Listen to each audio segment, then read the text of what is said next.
স্থানীয় সময় সোমবার দুপুরে যুক্তরাষ্ট্রের আইওয়া অঙ্গরাজ্যের মাস্কাটিন শহরে পরিবারের সদস্যদের উপর এলোপাতাড়ি গুলি করে 52 বছরের রায়ান উইলিস ম্যাকফেরাল্ড। এতে নিহত হন একই পরিবারের 6 জন।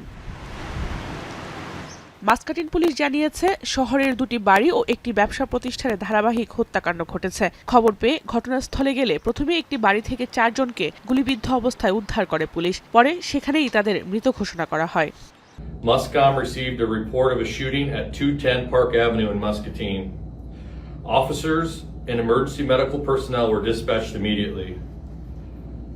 Upon arrival, officers located 4 victims inside the residence.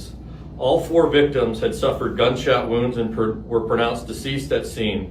ঘটনাস্থলে পুলিশ পৌঁছানোর আগেই সন্দেহভাজন হামলাকারী সেখান থেকে পালিয়ে যায়। এর কিছুক্ষণ পরই নদীর পাশের একটি সেতুর কাছে আত্মঘাতী গুলিতে আহত সন্দেহভাজন ম্যাকফেরাল্ডকে খুঁজে পায় পুলিশ। তবে ঘটনাস্থলেই তাকে মৃত ঘোষণা করা হয়। আলামত দেখে পুলিশ ধারণা করে এই ঘটনায় আরও হতাহত থাকতে পারে। এরই ধারাবাহিকতায় চালানো হয় অভিযান। পরে একটি ব্যবসা প্রতিষ্ঠান থেকে একজন ও অন্য আরেকটি বাড়ি থেকে আরও একজনের মরদেহ উদ্ধার করে police. Officers then responded to a business located at 808 Grandview Avenue, where they discovered another male deceased from an apparent gunshot wound.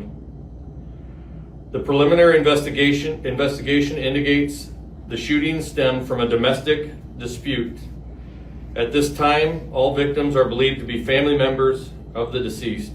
Police জানায়, পারিবারিক বিবাদের জেরে ঘটনা ঘটেছে বলে প্রাথমিকভাবে ধারণা করা হচ্ছে।